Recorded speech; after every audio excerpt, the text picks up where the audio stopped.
I'm going to give you the chance, Christopher, right now. Like, I ordered, well, we can take a USB charger if we want to use that example, but let's start from the beginning.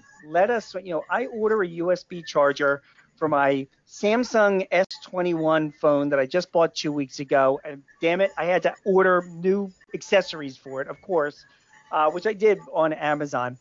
What happens? How did that charger make it to my front door? Go ahead. So it's important to note that that journey began 2 months ago and Hmm. 14,000 miles ago. And the reason, of course, you could get it within 2 days are AI and prediction algorithms, which pre-ordered all of those goods in anticipation of this moment. But where it begins is a factory generally in Southeast Asia. Obviously, tons of stuff is still made in China, but China has long since moved into higher value goods. So final assembly really gets done in Southeast Asia and South Asia these days. So it's almost the midpoint of the supply chain, right? Because there's all these supply chains that come before manufacture where all the components are being brought together and made. It's put together by hand. It goes into a box. The box goes into a shipping container, which goes onto a truck, which goes onto a barge. It takes an 8-hour journey down the Saigon River, to an ocean-facing port. It is then transferred into the port. It's then sorted. It is then put on a giant ocean-going vessel that is literally the size of the Empire State Building knocked over on its side. And then, it's going to travel several weeks. It might make other stops and cross the Pacific Ocean, which tends to be not too eventful a trip because these ships are so big.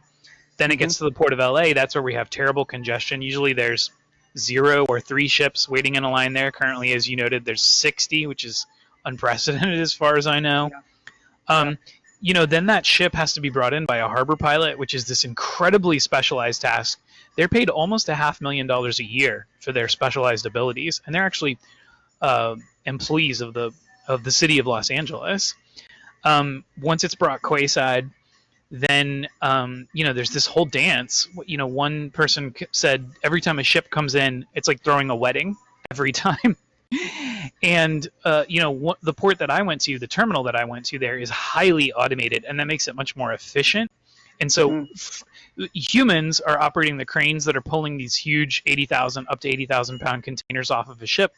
But then all of those containers are sorted by robots, which are all governed by software. It's almost like sorting bits on a hard drive or on an SSD. They're treated in the same way.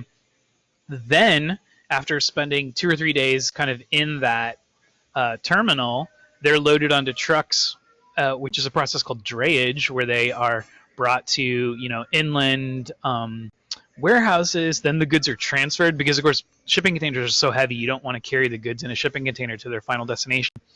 Then the long-haul trucking part begins, and goods that come in from the port of LA, some are moved by train. A lot of the bulk is moved by train, but a lot of the stuff like your USB charger is going to get moved in the back of a truck, and it's going to travel thousands more miles, and then it's going to get ingested into an Amazon fulfillment center, which are the big Amazon million square foot Amazon warehouses you've seen that are highly automated, full of robots of every description.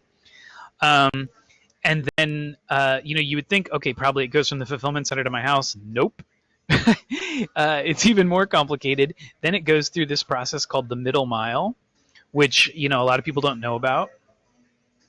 And then that's even more automated. And then from the middle mile, it goes to the delivery station, where it's finally sorted onto an Amazon or UPS truck, or FedEx if you're using a non-Amazon supplier.